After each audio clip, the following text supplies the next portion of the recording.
This is a unique phenomenon in human history. C'est une crise, comme vous l'avez dit, d'un genre très particulier parce que c'est la première fois dans l'histoire humaine que face à un danger mortel pour un certain nombre de gens, on a décidé d'arrêter l'économie. On est dans l'instant permanent. 300,000 people can die every day from hunger. C'est aussi aux citoyens de dire halte. Je suis surpris par l'obéissance des masses. The importance of forming judgment, the importance of saying, I will wait to see a transcript before I comment. Ces plaintes ont quelque chose de totalement indécent. The coronavirus has had an impact on humanity as a whole.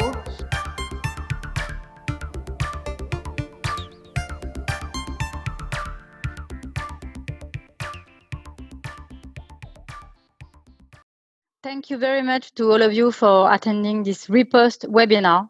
Thank you, Marina Abramovic and Bryan Appleyard, to agree to participate to this second edition of Repost. Last week, we have the chance to have Bernard-Henri Lévy, and today we have the chance to have you. So thank you very much. I am Sophie Weisenfeld, founder of the Hexagon Society, a Franco-British pro-European think tank focused on the production and promotion of impactful cultural content in order to fight obscurantism, populism, racism, and the threat to democracy through cultural angle. In these uncertain times and uncharted territories, we must reinvent ourselves. So we decided to launch Repost, a new online and live media in which our participants will have the opportunity to hear high-value speakers and debate with them during the conference. So feel free to ask questions. Raise your hands without gloves, please. Repost is a new open democratic forum. The idea came to me when talking to writers, intellectuals, journalists I'm used to work with from across the channel and who were outraged by the media censorship, politically correctly called Sacred Union, Union Sacrée in French. And with Repost, no mask, no gloves. The world is free.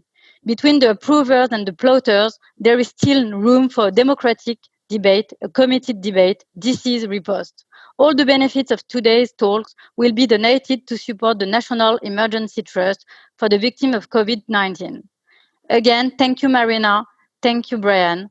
Bryan, I give you the word now. Thank you. Thank you. Hi, Marina. First, could you explain where you are? It's a rather dramatic background. That's really the dramatic background. I'm in Munich and in the biggest opera in Europe and rehearsing my piece, Seven Deaths of Maria Callas. It's a huge theater which was built for Ludwig to actually the King Ludwig, that he can listen to the Wagner Nibelungrings. And the building is intact and it's very, very intimidating. The stage is big, like a small city. Have you been in on and off because of the lockdown, have you? I'm here more than 2 months in Munich already, and we start rehearsals, and then coronavirus arrived, so that we have to stop, especially because we need big orchestra, and we could not keep social distance, 86 people in the room. So then we was reducing rehearsal just to piano.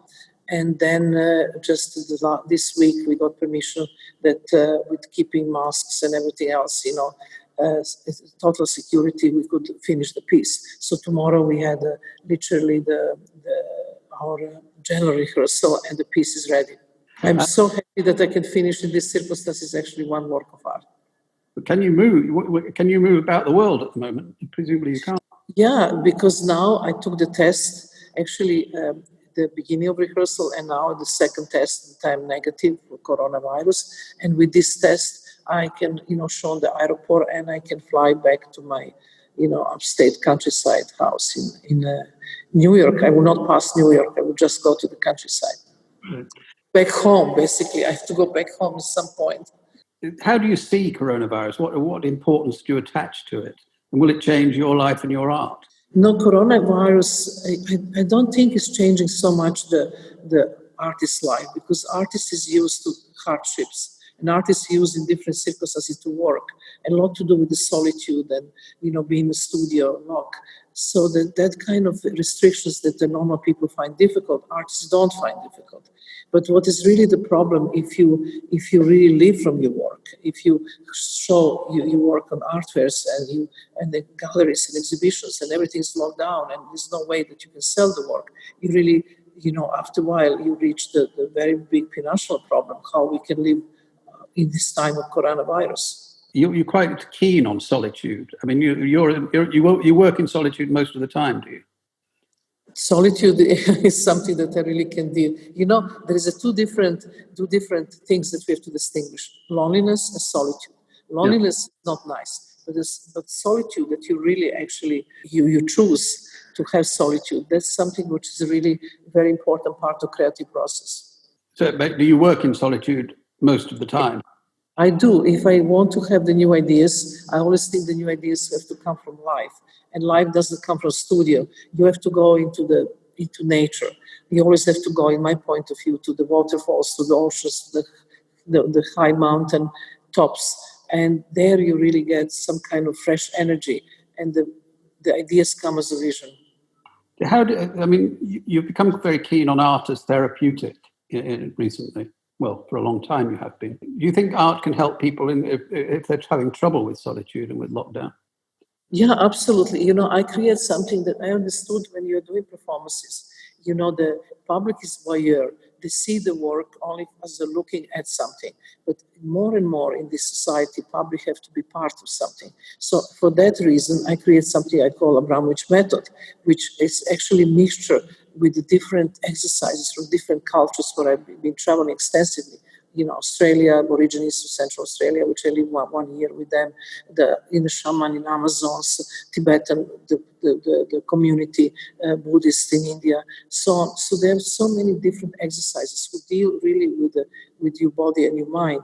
And I took the something that can function for me and then apply to the public. So I created Abramović method. If you wanted to actually go to see the work of performance art, you should go through certain exercises yourself. But this exercise can be very beneficial in Corona situation. Like one of the simple exercise, it's a slow motion walk, or sitting at home and just looking at the window for a long period of time and be in the present of the moment here and now, or blindfold yourself and again sit in the chair and just listen to the other sounds of the room, or count the rice. There are so many different ways how you actually can get to that point that you live at the moment. Because, the future, we don't know right now with coronavirus. The past already happened. And what escapes us is always here and now, the present. This moment, we're talking, you and me. That's the only thing we can really rely on. Well, you did this with your works where you just sat opposite somebody for hours and people came and went and you just sat there completely still for hours, which must have been horrendously difficult. I don't think I could do it.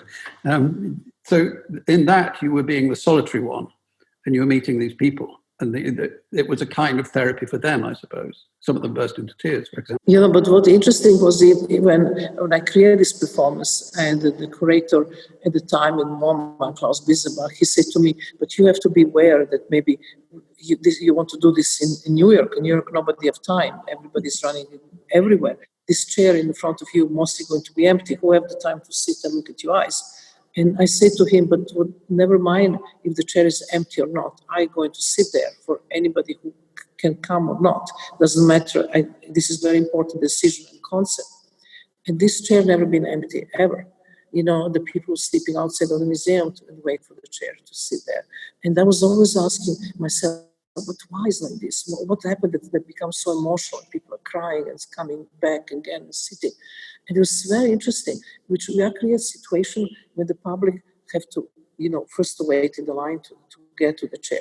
When they sit on the chair, they have indefinite amount of time. They can sit for 3 minutes, 5 minutes, or 10 hours, doesn't matter. They have time there. And then they're observed by others, they're photographed, they're filmed, and they're observed by me. So there was nowhere to go except in themselves. At the moment you get in touch with yourselves and your own, energy, that's how emotion comes. And they came in an eruption.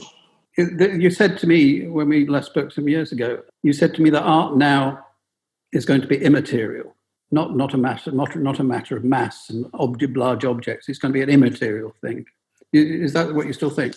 Yeah, I still think, look at this, how they are developing virtual reality, how we are developing the augmented reality, how they're experimenting with all the gadgets, the videos, now in the Zoom, or whatever different kind of computer inventions we're going to have. It's really that everything is about energy. I really believe that the art of future will not be the art of the objective. The artists will always want to make objects and always want to make something with their hands, sure. But majority art to be available to the large amount of community, society around the world is going to be material. But how will we do it? I mean, will we do it using technology, presumably? Yeah, but technology is one thing, but also being present in the front of the human being. It's very interesting that artists have to go through lots of preparation and lots of the transformation and himself. And there is the old saying. You say the bad teacher teach with the words, good teacher show with the gesture, and the excellent teacher sit in silence with the student. And the transmission is non-verbal, it's energy transmission. We're rediscovering something we're losing. Technology is taking this away from us in some respects by distracting us all the time. So presumably we're moving away from technology with this, although we can use it. But yes and not. I'm just been busy with making the augmented the piece called The Life, which actually you have these glasses that you can see your own reality, like you have your own glasses right now, and you see the room, you see me. But in the corner of the glasses, you can see also the other reality. So that actually, by filming this other reality, I can be, as an artist, be present in your living room or in your kitchen or wherever you want me. So that kind of presence of an artist virtually, it's quite interesting, and it really deals with capture the time. Because one thing you can't capture in performance is time, but you can capsule with augmented reality time.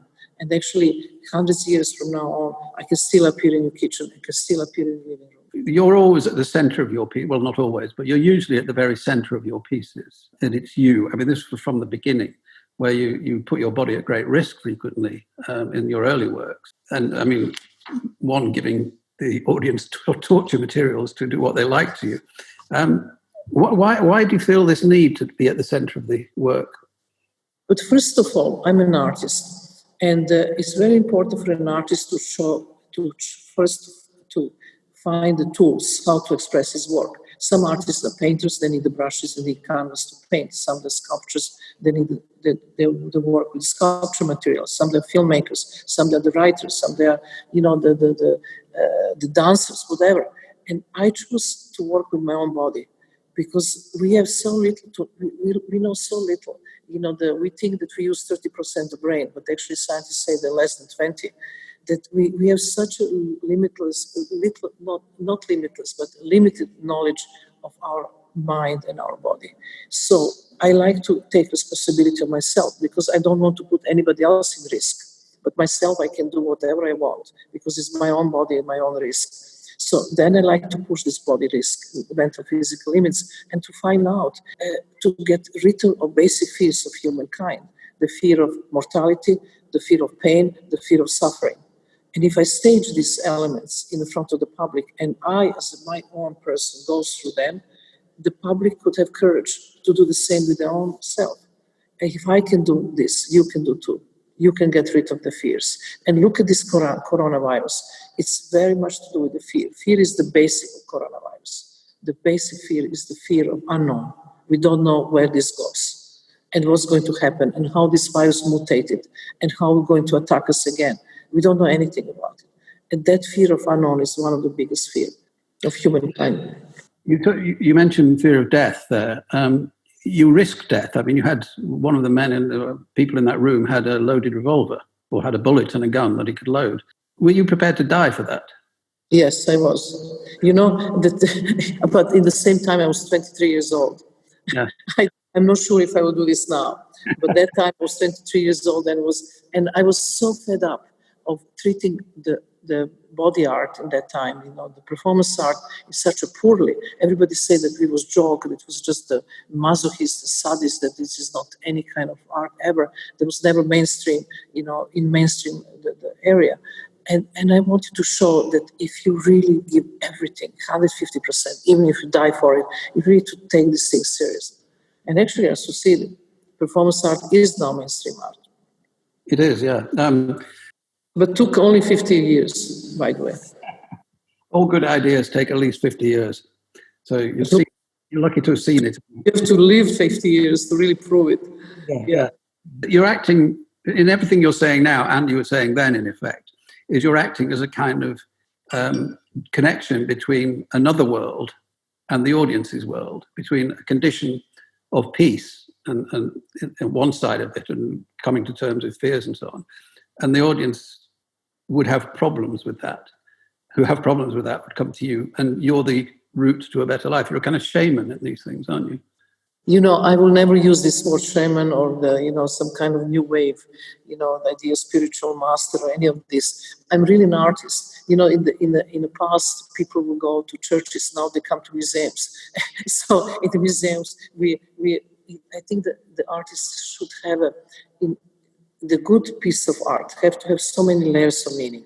One of the layers of meaning is also predicting future. Another big layer of meaning is to actually give oxygen to society. And I think one of the most important thing that I try to do in my work is to elevate human spirit, because it's so easy to put human spirit down, but to elevate in a certain element, to see the same simple truths in a different light. And what I try to do is incredibly simple. I always start very complicated, and then I reduce things to the minimum. My motto is, let's have more and more of less and less. So what do you start with? If you have something very complicated, it's a very complicated idea or idea for the performance? It's always complicated. And then I reduce, and I say, if I have 20 things to say something, can I say the same thing with 10? Can I say with 3? Can I say with 2? I mean, good example was Artist is Present. I start very traditionally with the chair and two chairs and table. And after 2 months, I realized that I don't need this table. I had a man who came in a wheelchair, and I could not see his legs because the table obstructed the view. And I didn't know if the man have legs or doesn't have legs. And I said, I don't need a table. So the security guard was immediately alarmed, because I said this table is very important, the protection between the whoever happened in the audience. After all, it's America. But I removed the table. And that was incredibly important. Such a simple thing. Just end with 2 chairs and the human beings in the front of me. Can you talk about your background a little? Because it's quite extraordinary background in communist Yugoslavia, Serbia. How much of what you are now comes from that background, do you think? Everything. I really think if I was born somewhere else, I would be probably much more lazy and not so incredibly driven like I am coming from there. Because, my background is such a mix between being with my grandmother, who was extremely religious, and being there every day in the church and doing rituals at home, and till I was 6 years old. And then my mother and father was busy with communist, what I want to say, communist, the profession. They was busy, doing their own things in the government. And then one of the uncle from the brother of my grandfather was the patriarch, who was poisoned by the crushed diamonds from Orthodox Church and proclaimed as a saint. So I'm in my family. I'm a communist, I have a saint, and I have the grandmother.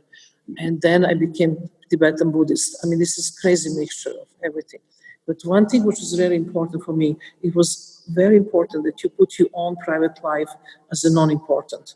Always is important that you actually have to do something for society, something with a big cause. That have to be always very important, the thing that you sacrifice everything. That was, the general idea. So when I was young, I was very clear what I want to do. I'm an artist and I want to change the world. That's it. Simple. Simple, yeah. Was there something about 2 aeroplanes you saw going over your head when you realized you wanted to be an artist? Oh no, this was when I was in the middle I was a painter already, big painter. I was painting my dreams, I was painting my clouds, I was doing things, and I was studying clouds in the sky, very innocent. And I was lying on the grass in the park, and I saw just the sky with no any clouds, just blue sky. And out of nowhere came 12 the military, the ultrasonic planes had crossed the sky and made this incredible, beautiful drawing, very abstract. And some was a revelation in me. I said, oh my God, why I go to studio to paint something two-dimensional when I can actually go to the military base, ask people to give me 12 planes and make a beautiful drawing of the sky, which would be material and immaterial at the same time.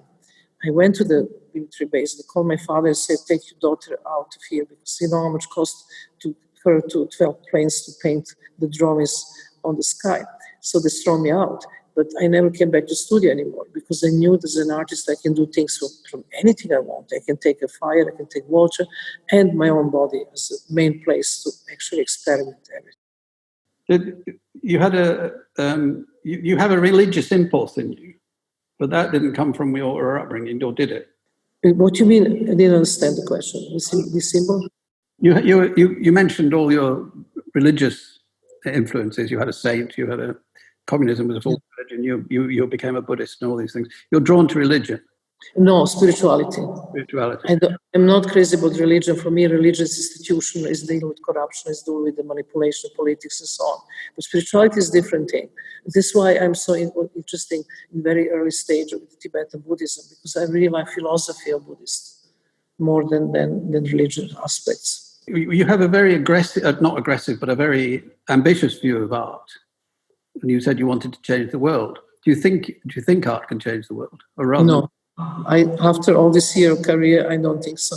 They can't change the world, but they can ask right questions. And they can, they can be really oxygen of society. This is what I believe. But to change the world, they can't. It's impossible. I really give up this idea right now in my age. You can't. It's too complicated. The politicians can change the world, but politicians have to be enlightened human beings, and they have to have different state of consciousness. Something like Gandhi or Mandela or, the Luther King, this kind of people. But we are far away from this kind of people right now. Yeah. Why do you think that is? Far away. Why do you think that is? I don't know, it's how we develop society, how we actually create things that people become more stupid and they stop thinking with their own heads, like entertainment, and everything is so cheap and vulgar, and people stop reading books, but they go to football match. Football become new religion. It's lots of things happen wrong. It's so. I don't see any more young generation ever read the book from beginning to the end, or even buy the book. Everything is on the website and everything is Google. That really creates incredible mess. So are you disappointed on your efforts to change the world, or? I do my own, if I don't want to change the world, but if I can really change the perception of how people perceive the world, even by 3 people in my life, I am doing well. You were influenced by mindfulness, and I don't know, there's your institute, what's it called, the Immaterial Institute? Yeah, it's Institute for Performance Art, but it's immaterial, yes. Yeah, so you are sort of, as it were, offering therapy. Yeah, but also I am offering the very lots of work for the young performance artists. One thing that I developed in this institute is also long durational performance work of art, something that actually was not before existing. The performance is very different if you do performance in the front of audience, which is 1 hour, 20 minutes, 3 hours. But if you do something 2 months, 3 months, 8 hours a day or 10 hours a day, you definitely change. You go through the physical and mental transformation as a performer, and the public start changing with you. And that's an incredible thing that I discovered on my own. And then we are developing an institute that we teach young performance artists how to achieve that long durational stamina to do work in that way. I said when I wrote about you a while back that you were the only performance artist in the world with a sense of humor. Humor is so important. humor is essential. You know, my work is so difficult, it's so tragic. If I don't have sense of humor, where I will be? Well, you do some very funny things. I seem to remember a dance in which you showed how, no, it began as you're showing how Balkan people killed rats. Oh, yes. You tore off an overcoat and started doing a wild dance. No, that's true. But humor is very essential. You know, I read this, I learned this from His Holiness Dalai Lama. He always starts his talk with a joke. You have to laugh. You have to laugh to open the heart of people. And then you can tell them terrible truths. But first you have to open heart with the humor. Yeah, he was the only man I ever interviewed who held my hand throughout the entire interview. But you know why? Why? I know why. You didn't know why. Because when you hold the hand, that's what they do, Tibetans, the monks especially.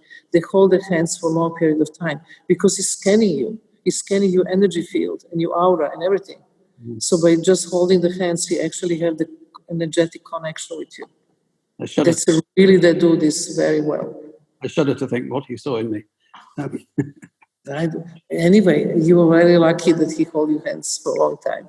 The Royal Academy show's been put off for the time being, obviously, like everything. What was it about the Royal Academy show that you really wanted to put across? You know, after I do 7 Deaths of Maria Callas, finally I come to the point to do something that the title of the show is called Afterlife. Mm. There is afterlife after all these deaths. But it's not really managed like that. Even if I never had retrospective in Great Britain in my lifetime, I really wanted to make the show, it's not actually retrospective, but to show the best pieces of my work ever and to show at least 30% of new work that people don't know. And that was very important to me. And also that me to be present in the show permanently, not in like artist is present, but I have a different way to do that. So that actually artist is there in many different ways, in video, in objects, in the performance itself, and the reperformance. The elements of reperformance is important. The young artists reperform historical pieces. So it was a really complex show. The show is not cancelled, it's postponed, probably hopping down, we are waiting for the new dates, I don't know yet. But the one important thing is that for me, that I was the first artist in 250 years as a woman artist to have show in the big space. So it's a huge obligation and pressure, to really deliver something really great. Gosh, I didn't even know that. I mean, that's terrible. 250 years, there never been a woman in the big space, ever. Gosh, I never knew that. That's fact. That's terrible. Yeah, that indeed would be a big moment just for that. If somebody came to you and said, I'm trying to deal with loneliness, I'm trying to deal with being locked down, what would you do? Would you offer them exercises or what? I mean, I know you're not a doctor, but... Not the doctor, but I would definitely tell him to count the rice. To what? To count the rice. This is the most fantastic technique that I invented. You have to, in every house there is a rice and lentils. So you take a bowl of rice and you take a bowl of lentils. You mix them together. And then you sit in the front of it and make the most important decision of your life. So you make the decision. Are you going to count everything by first dividing lentils and rice, and then count rice first and then lentils together? Or you're just going to count lentils or just rice? Or you just take a handful of rice and count? Whatever decision you make, you have to stick to this to the end. Because if you can't count rice and you can't stick to decision about that, you can't do life either. So this was so important. And people are incredibly greedy. They say, oh, I don't care, I'm going to count everything. Everything can go to 10 hours. They can go to 12 hours. But that means you really do not live in that space if you did it. Otherwise, you should not respect yourself because you just kind of break your own rules. But this is why it's so important to learn the modesty, to learn the achievement, how much you really can achieve, to think about timing, to think about everything. And then when you start counting that rice, the first thing would happen, you're amused because you're separating lentils and rice is fine. But after you got amused, past 1 hour, 1.5 hours, you start being nervous. You start getting incredibly angry on this whole shit. What the shit she's doing to me? I don't want this. Minds start playing the games on you. But when you really decide deep down, I would never no matter how long I'm going to do this, I'm going to the end. In one moment, the calmness comes to you. You start breathing regularly. Your breathing becomes deeper and deeper. You become more and more relaxed. And this becomes incredible enjoyment. And your satisfaction that what you really set to do, you do it to the end. That accomplishment and being in present here and now, great exercise. Takes a long time. Yes, but this is all about long time. And we have lots of time these days. Do you specify the amount of rice?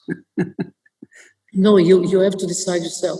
Oh, right. You know, my idea is a bowl of rice and bowl of lentils. And then you see how big it is. And then you have to really make your own personal decision how long how much of this you wanted to count. But you have to finish the job. So it's an exercise to make you more in the present and more in yourself.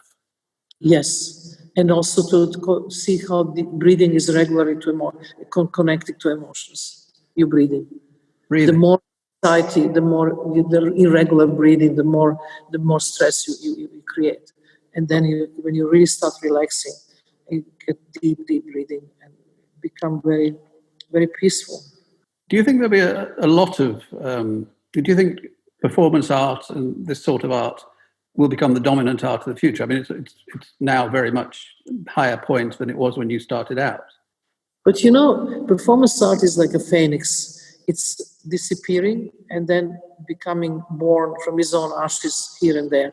And it's always related to the economical problems in the world, because performance art is so cheap and it's immaterial and doesn't cost money like the other arts, become commodity these days.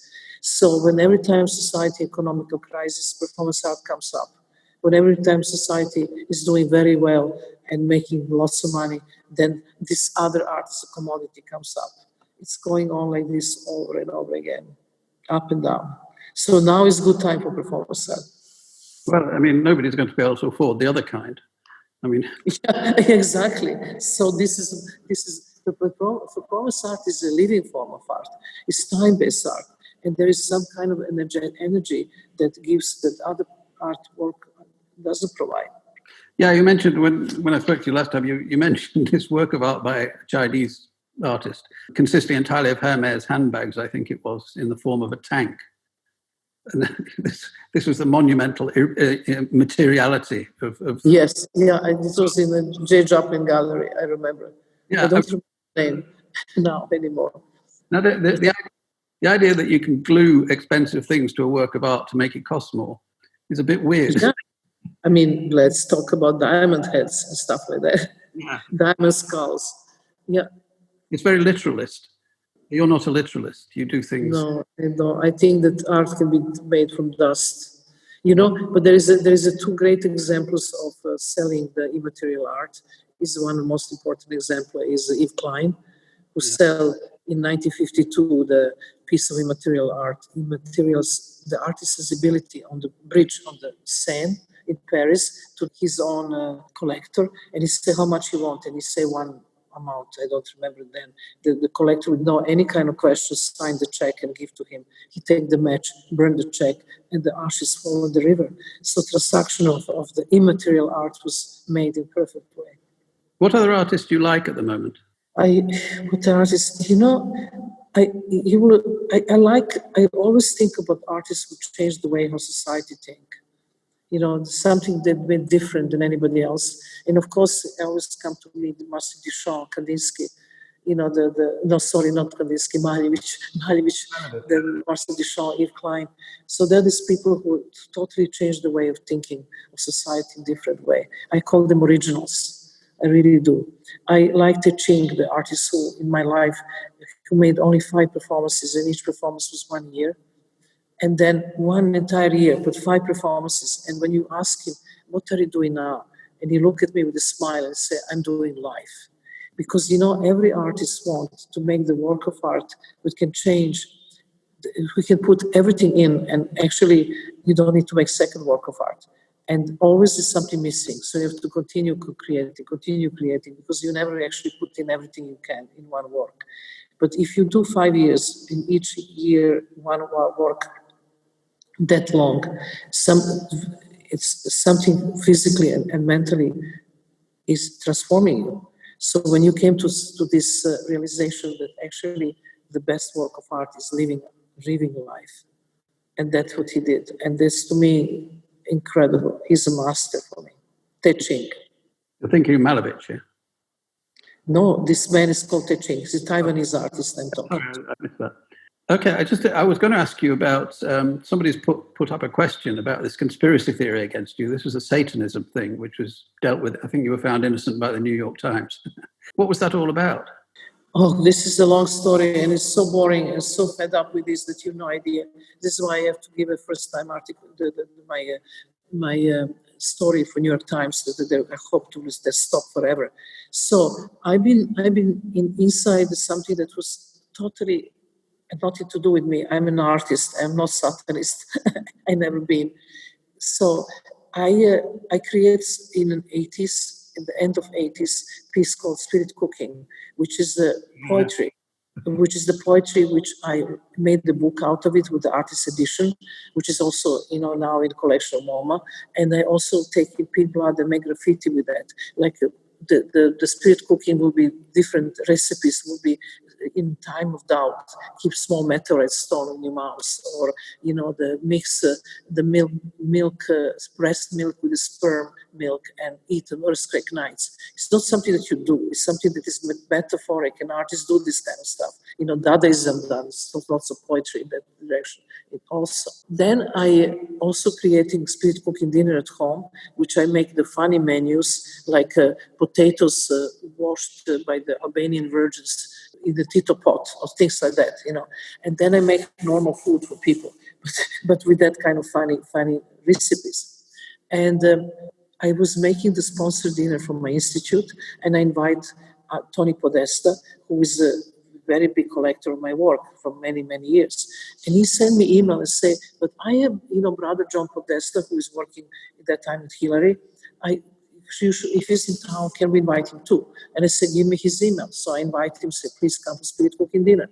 This was before election when Trump and Hillary. This was in the time when Hillary was with Obama, working in the government. And with the WikiLeaks, during the election, WikiLeaks look all the emails of John Podesta and find out that John Podesta is invited to Spirit Cooking dinner by Marina Abramovic. They didn't have no idea who was Marina Abramovic. They start Googling. They see 5-point star cut on my stomach. They see I'm lying on the ice. They see that I'm cleaning the bones, on the pile of bloody bones. And they become Satanists immediately. So I'm Satanist. Balkan Baroque picture was something that it was dedicated to the Balkan War in ex-Yugoslavia, and I got Golden Lion for this as a life achievement for this war. But they are ultra-left, ultra-right, the wing, with the conspiracy theory, with the Alex Jones, the president, who is dealing this. And since then, it's not fun for me at all, because I'm getting threatening emails. They're telling me, you will come to get you, we're going to kill you, we're going to, it's very, very, I changed email just a few times. It's not fun at all. And this is what's happening, it's like a stigma. Now I'm pedophile, because, that means that every image of Jesus with the Madonna in his arm, the Jesus in the arms of Madonna is pedophile image. That means that Picasso is Satanist because he used voodoo African sculptures to make art. Where do we go with it? Well, I'm glad you're innocent. I am really innocent, and I'm fed up. Okay, I understand. It's what happens on the internet, basically. But they never stop, because this Alex Jones is multi-millionaire, because basically these websites that people look and they read and they sell products. Somebody's making money on this, which is not me for sure. It's the opposite of what you do as an artist. Totally opposite. They're damaging people by doing it. Yeah, just opposite. I'm going to come to a few questions. Virginie Sin, how do you read the corona energy? Which energy do you think will prevail? Good, a new model of society, or more negative energy, nationalism, fear of others? Sorry, I think she's referring to coronavirus energy. Yeah, sure. I really deeply believe that the positive energy will prevail. I believe that we all actually that we all going through some kind of transformation consciously. And we have started realizing the system is not working. We definitely have to go back into something that we realize that we are hurting the planet. Just the idea that we are all home and now the pollution is 30% down is incredible. That we actually, by just being together and have community together with all the different countries finally being united by coronavirus, we can do something good. I think one of the amazing things about coronavirus for me is that the animals are going wild. They love it, because the trees here in Norfolk are full of birds that in more numbers than I've ever seen. They wander around the roads because there's no cars. I believe the planet is breathing, literally, and smiling at us. It's a glorious thing. It's a wonderful thing. That's true, absolutely. Vladislav Davidson, you've spent a lot of time involved in Ukraine, along with the Pinchuk Foundation, an art museum.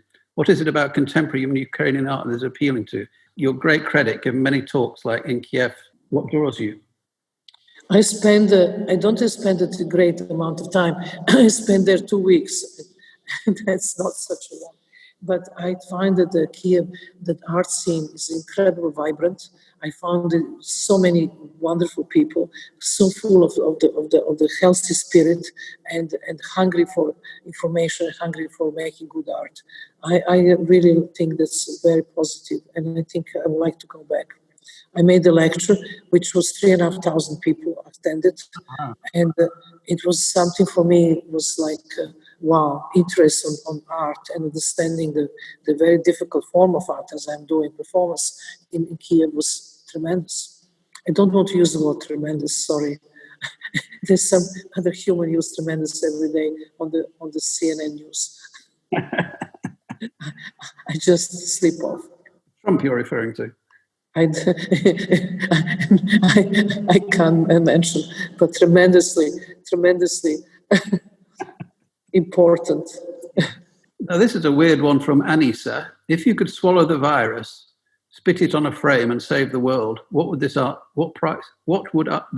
piece would be? I don't know what she's saying. Don't know what that means. Wow, to speak the art and to save the world. I don't know. I really think, I always believe that virus is sent to us for something to learn. There is a Sufi sentence which says, the worst is the best. When things get very bad, it's a huge learning process. We learn from that.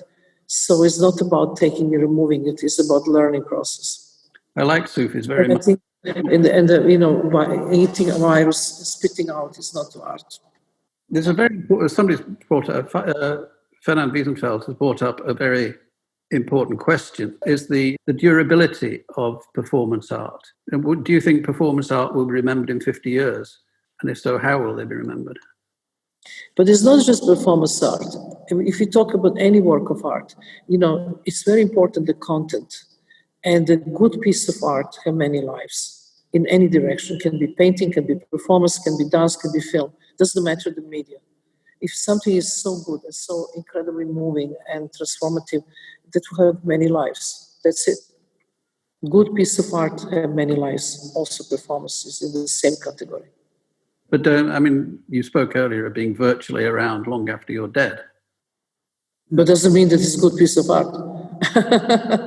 You can switch the plug, and then electricity stops and you disappear.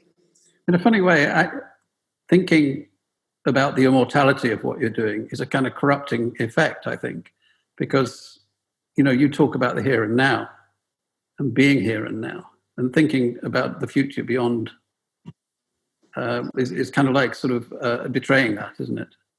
No, it's not, because what is happening with augmented reality, which is very different than virtual reality, is that you actually can keep the time, energy and time in capsule.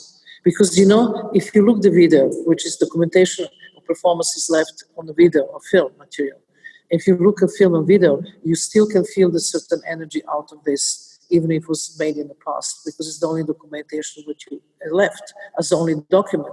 But if you make something with the 36 video cameras, moving cameras, you kept molecules of that person. You put literally the texture, the molecules, the every particle of energy. So that really stays for longer.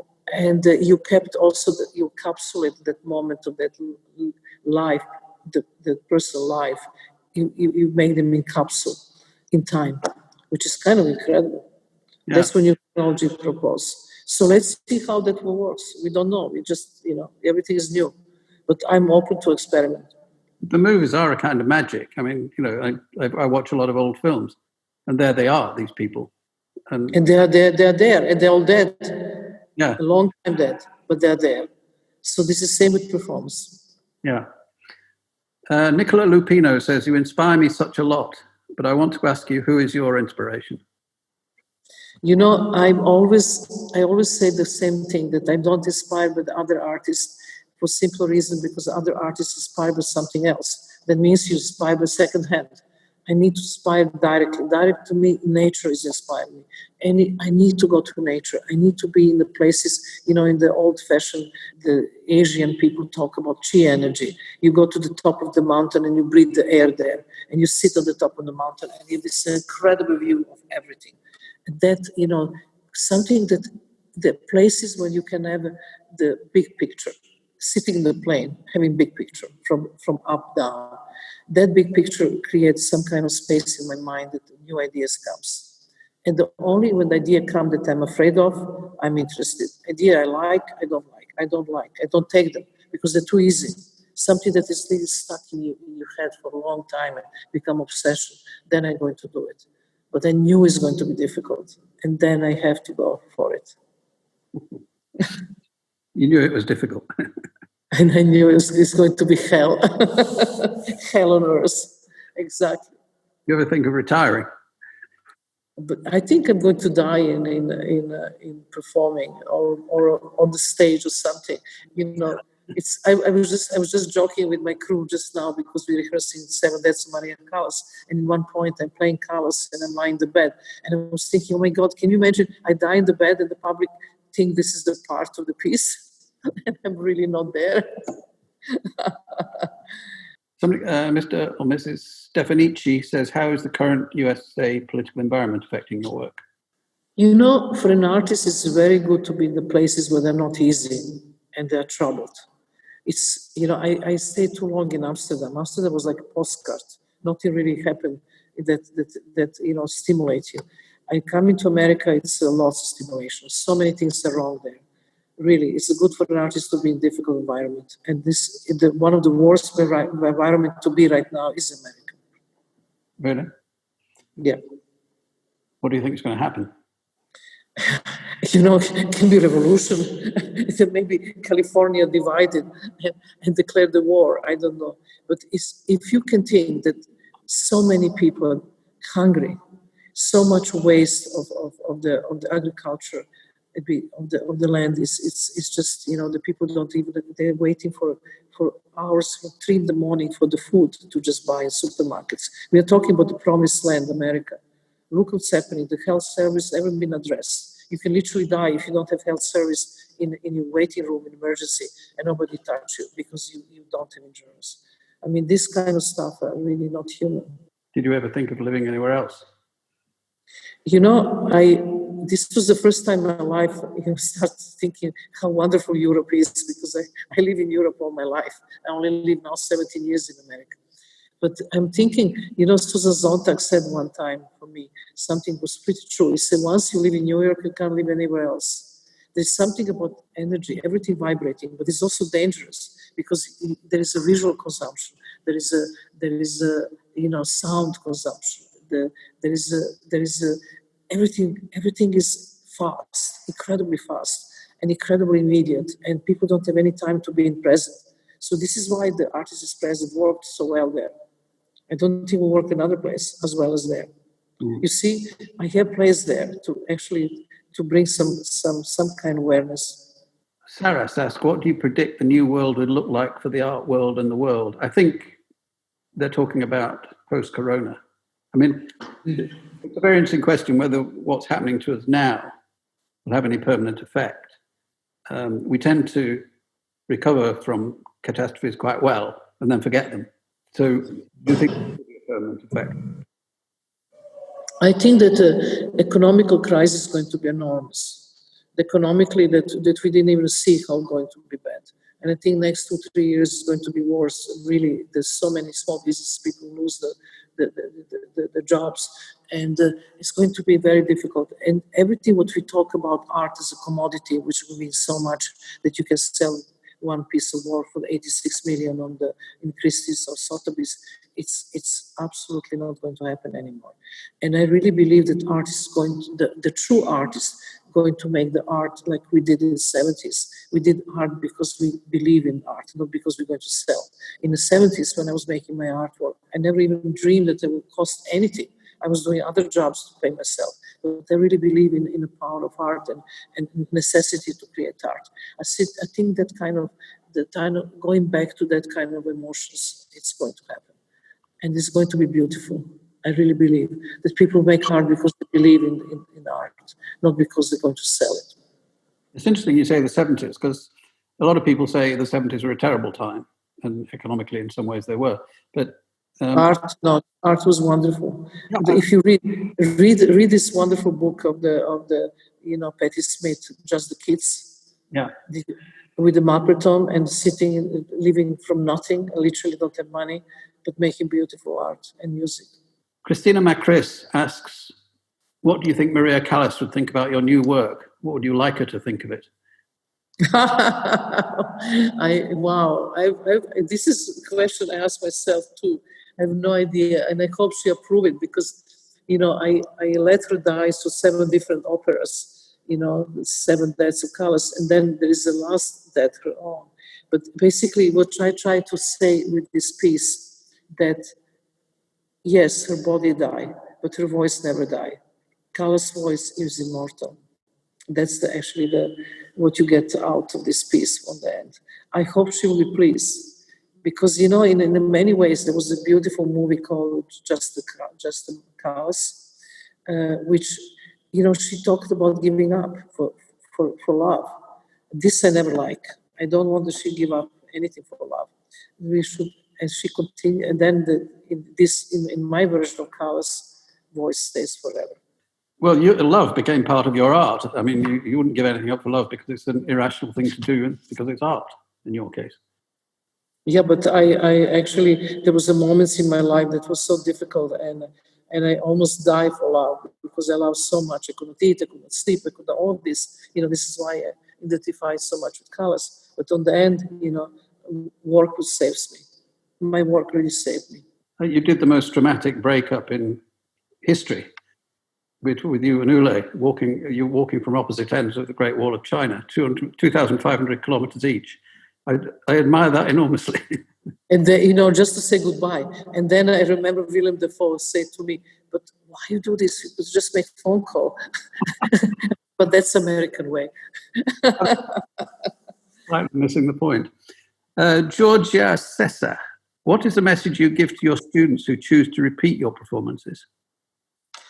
I train them, and it's very important to me because, in the beginning, people will just take a performance without asking the question. It's very important if you're living artist or a foundation that present artists to ask for permission and also learn how this original piece, and then you can make your own version.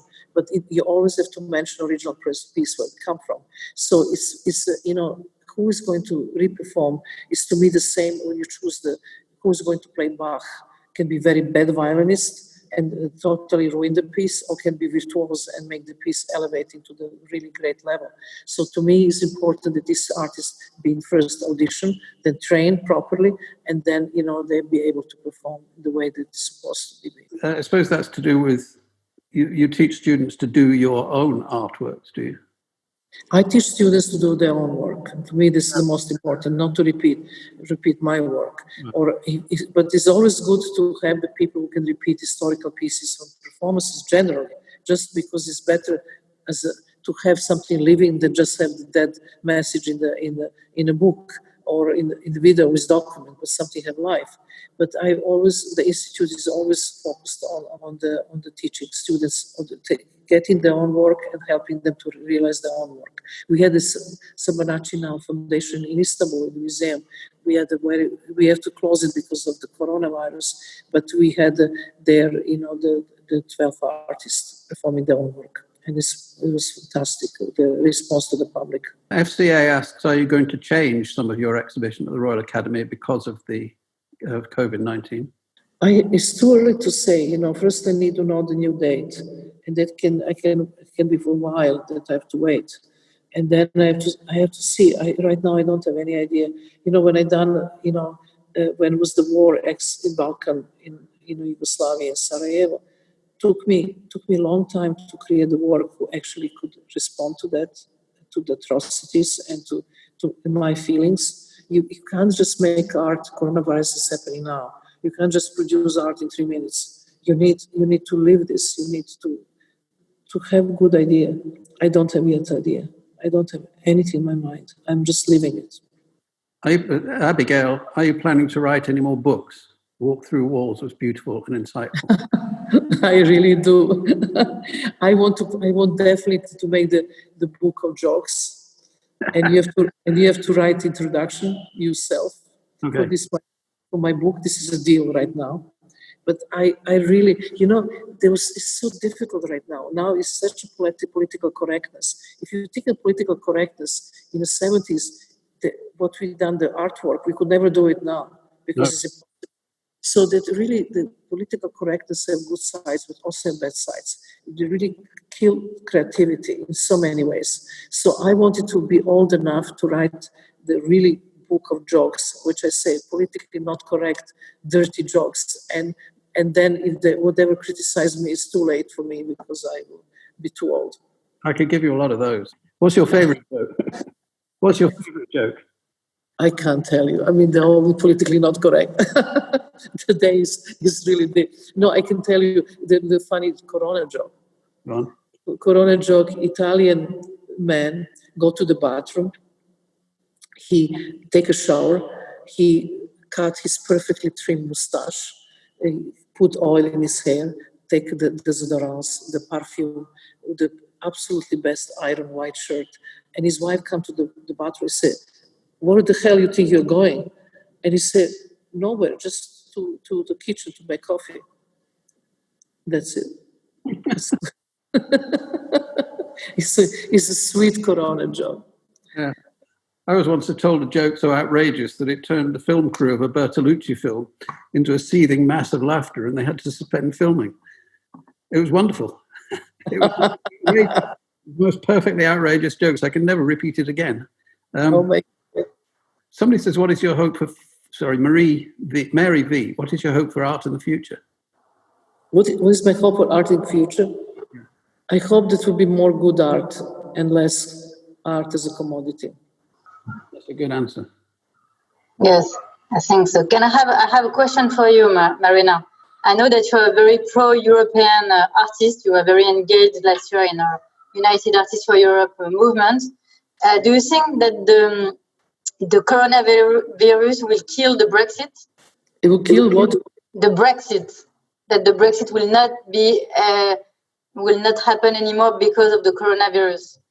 I know it's I'm really artist and I'm not politician, and this is something that only clairvoyant can say, or somebody who predicts future. I don't know. I really don't know what will happen to the Britain. I think it's right now. I think the most more important is that the people really in the world have the food. They just got this information that 300,000 people can die every day from hunger. This is some issue we have to address, I think. Yeah. The 300,000 people from hunger is more than coronavirus killing now. So we have to make a choice. Yes, you're right. I think so as well. So this is the end of this fantastic, thought-provoking webinar. Thank you very much, Bryan, and thank you very, very much, Marina, for this very fascinating webinar in this amazing Munich opera. Thank you all the participants for these questions, and see you soon. Bye-bye. Thank you very much. Bye-bye. Thank you.